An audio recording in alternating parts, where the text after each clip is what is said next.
حل التمرين الذي نوظف فيه خواص الزوايا الموجهة وبعض النتائج مثل علاقة شارل إلى آخره. تابع معي. السلام عليكم، معكم الأستاذ هشام في قناة مشكات الرياضيات. لايك، اشتراك في القناة، مشاركة فيديو مع الأصدقاء. ولنبدأ بسم الله. أولا سأذكركم ببعض هذه الخواص والنتائج.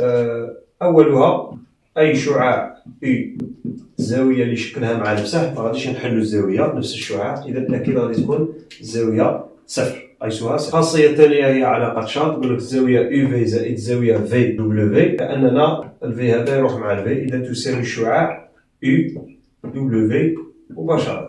إذا هذه تسمى علاقة شارل، كاينة في الأشعة وكاينة في الزاوية وكاينة في التكامل الذي ستدرسونه في النهائي إلى آخره. عندنا كذلك بعض الخواص المهمة وانتبهوا لها لأن بها سنحل هذا التمرين. أولا عندك قيس الزاوية UV هو ناقص قيس الزاوية VU، معناها كي نعكسوا بيناتهم، كي نقلبوا بيناتهم نديروا الناقص. عندك كذلك تكون الناقص في وحدة فيهم، معناها ناقص U مع V.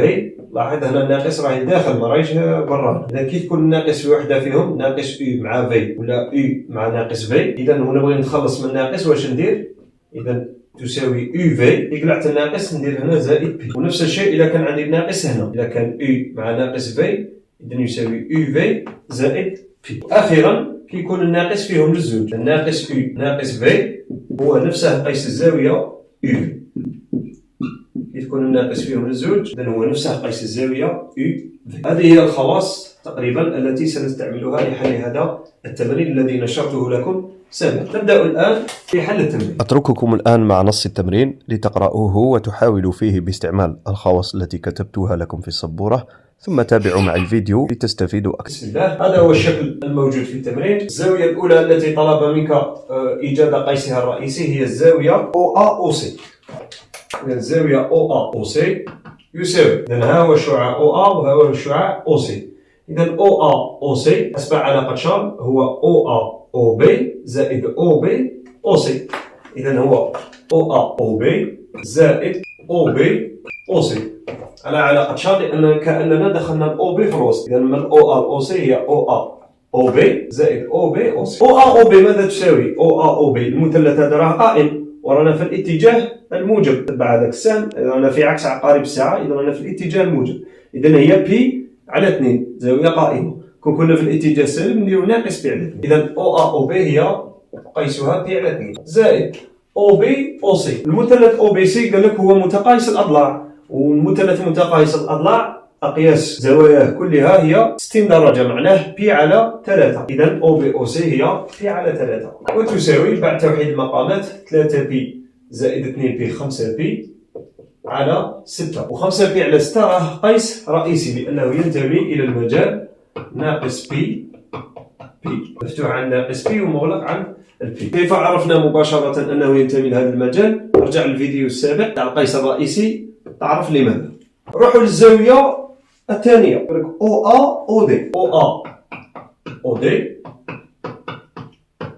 يساوي الOA ها هو والOD ها هو. إذا OAOD غادي نقسموه على 3. إذا هو OAOB زائد OBOC زائد OCOD، ونقدروا كذلك نقسموه على 2، نديرو هو OAOC زائد OCOD.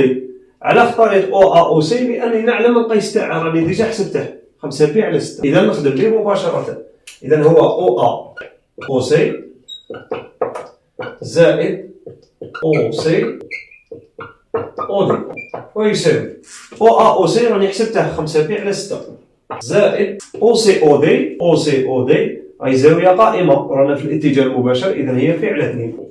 نوحد المقامات، نضرب لنا في 3 ونضرب لنا في 3 باش نتحصل على 6 المقام. إذا يولي عندي 6 هنا، 5P و 3P شحال تولي؟ 8P. 8P على 6 نزيد نختزن 8 مع 6 تولي لي 4P على 3. نقسم منا على 2 ومنا على 2، لكن 4P على 3 ما راهيش تنتمي للمجال ناقص P. كيف عرفنا مباشرة؟ ارجع للفيديو السابق من خلال المعامل هذا. 4 على 3 راه كبير على الواحد، إذا هذا راه كبير على البي، معناه ما راهش في المجال ناقص بي، وبالتالي ليس قيسا رئيسيا. شندير باش نرده قيس رئيسي كما درنا في الفيديو السابق. إذا 4 بي غادي نكتبها 6 بي ناقص 2 بي.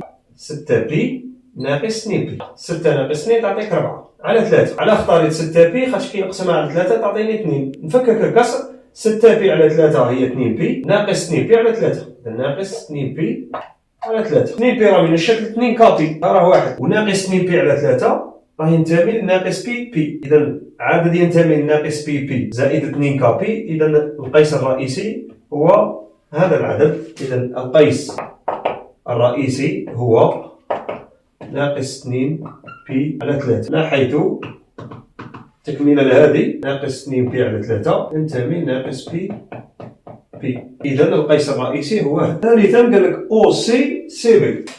قال لك أعطيني القيس الرئيسي للزاوية أو سي سي بي. هنا عندنا إشكال اللي ما كانش كاين في الزاويتين السابقتين. هنا الزوج يبداو بالأو، هنا كذلك الزوج يبداو بالأو، لكن هنا وحدة تبدا بالأو وحدة تبدا بالسي. إذا أولا نردهم يبداو من نفس الرأس. إذا أنا نعرف باللي أو سي هي ناقص سي أو. اكتبها. إذا ناقص سي أو مع سي بي هذا توالو. ناقص سي أو هي نفسها أو سي ويساوي. هنا الخاصية اللي نخدم بها من بين هذه الخواص، إذا رقمنا هذه بواحد ورقمنا هذه باثنين وهذه بثلاثة وهذه 4 اكتب لي في التعليقات منها الخاصية اللي غادي تخدم بها. لكن قبل ما تشوف الحل اكتب لي تاع رقم 3. أنا بلي ما حاولش راك تكمل في الفيديو مباشرة. تبع. إذا الخاصية اللي نخدم بها هي رقم 3. شنو هي رقم 3؟ قال لك كي تتخلص من الناقص زيد البي. اذا هذا اللي غادي نديره هنا. اذا غادي نقلع هذا الناقص، اذا نكتب سي او سي بي، والناقص هذه اللي قلعتها اذا ندير زائد بي وتساوي سي او سي بي. سي او سي بي مثلث متقايس الاضلاع، اذا كل وحده فيهم راهي بي على 3 وراني في الاتجاه المباشر. اذا ندير بي على 3 ما نديرش ناقص بي على 3. اذا بي على 3 زائد بي. واحد المقامات غادي يطيح لي 4 بي على 3 بنفس الطريقه، لاني هنا كذلك وجدت 4 بي على 3. القيس الرئيسي صرته هو ناقص 2 بي على 3. اذا بنفس الطريقه القيس الرئيسي هو ناقص 2 بي على 3. ما نعاودش نفس الخدمه. الزاويه اللي بعدها قال لك او بي دي او. او بي دي او تساوي. هنا كذلك عندي نفس الاشكال، مانيش بادي لنفس النقطه. اذا هذه اللي غادي نقلبها باش تولي ناقص او دي، ونولو بادين من نفس النقطه اللي هي او. اذا او بي ودي او هو ناقص او دي، واذا قلعت هذا الناقص ندير بي هنايا. اذا غادي نقلع الناقص وندير زائد بي مباشره. نروح نشوف الان او بي او دي شنو تساوي.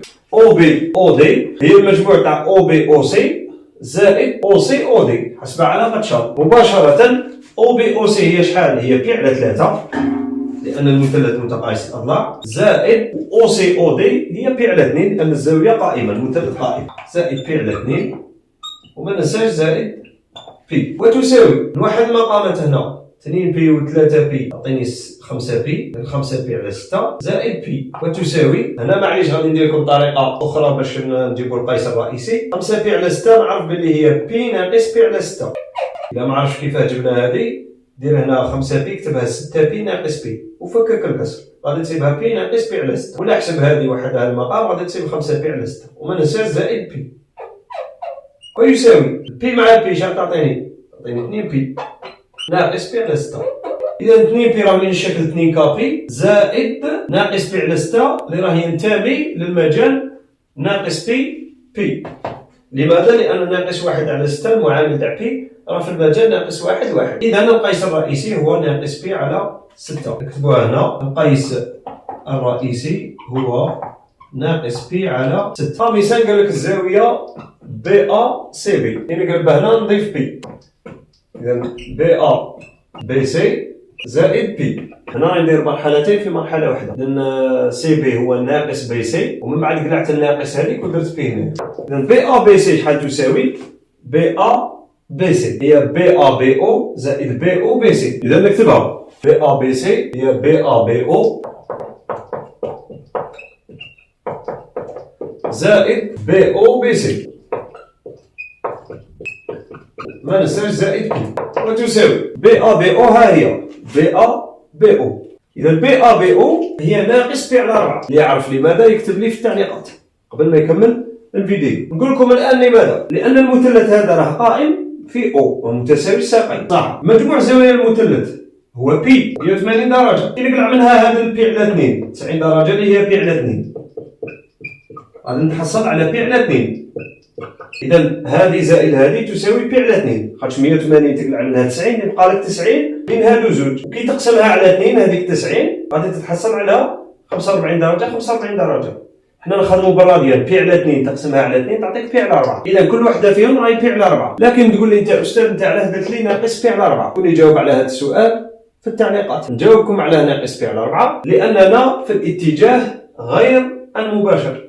لاحظ هنا بي أ بي أو، أنا راهي في الاتجاه الموجب ولا في الاتجاه السالب؟ راهي في اتجاه عقارب الساعة اللي هو الاتجاه السالب. بي أ بي أو نمشيو هاك، كون قال لك بي أو بي أ نديرو بي على 4 صح. من بي أ بي أو إذا غادي نديرو ناقص بي على 4، هادشي هي 45 درجة في الاتجاه السالب. وبي أو بي سي، بي أو بي سي هذا متقايس الأضلاع كل الزاوية تاعه بي على 3. وبما أننا في الاتجاه غير المباشر كذلك في الاتجاه السالب، إذا غادي نديرو ناقص بي على 3. إذا ناقص بي على 3. ما ننساش هنا نزيد بي بعد توحيد المقامات أحد وزوج غادي يعطيني ناقص 7 بي على 12 زائد بي، وتساوي إذا 12 بي ناقص 7 بي تعطيني 5 بي على 12. وهذا راه ينتمي للمجال ناقص بي بي، إذا هو قيس رئيسي لهذه الزاوية. رقم 6 قال لك دي سي بي سي. دي سي بي سي تساوي، يقول لي وين هذه الخاصية من هادو اللي غادي نستعملها؟ اكتب في التعليقات، ما تسطوش ما تشوفش الفيديو من بعد. إذا دي سي بي سي غادي نعكسهم للزوج باش نولي بادي من سي. إذا هو نفسه دي سي هو ناقص سي دي، وبي سي هو ناقص سي دي.